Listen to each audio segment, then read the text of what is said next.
উত্তর 24 পরগনার বসিরহাট মহকুমার হিঙ্গলগঞ্জ ব্লকের স্যান্ডেলবিল গ্রাম পঞ্চায়েতের বাঁকড়াডোবর গ্রামের বাসিন্দা 48 বছরের অনুপ মণ্ডল পেশায় ট্রাক্টর চালক। এলাকার মাঠের জমিতে ট্রাক্টর নিয়ে গিয়েছিল। সেই সময় জমির ওপর দিয়ে ট্রাক্টর চালানোয় বিষধর কেউটে সাপ পর কামড়ে আহত হয়। দেখতে গেলে প্রথমে তার পায়ে কামড়ায়, তারপর হাতে কামড়ায়। আক্রান্ত চালক হাতে করে আলকেউটের সঙ্গে নিয়ে সোজা স্যান্ডেলবিল গ্রামীণ হাসপাতালে যান।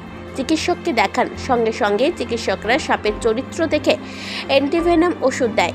সাপে কামড়ে আক্রান্ত অনুপবাবুর চিকিৎসা শুরু হয়। তারপর ধীরে ধীরে সুস্থ হন। সুন্দরবনের বাসিন্দারা এই চালকের সাহসিকতা দেখে বাহবা দেন।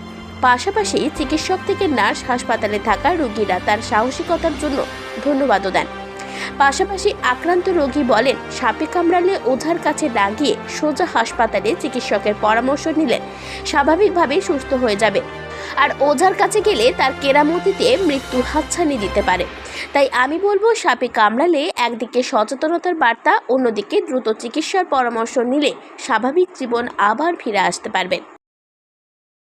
সুন্দরবন থেকে নিজস্ব প্রতিনিধির রিপোর্ট, 99 নিউজ বাংলা।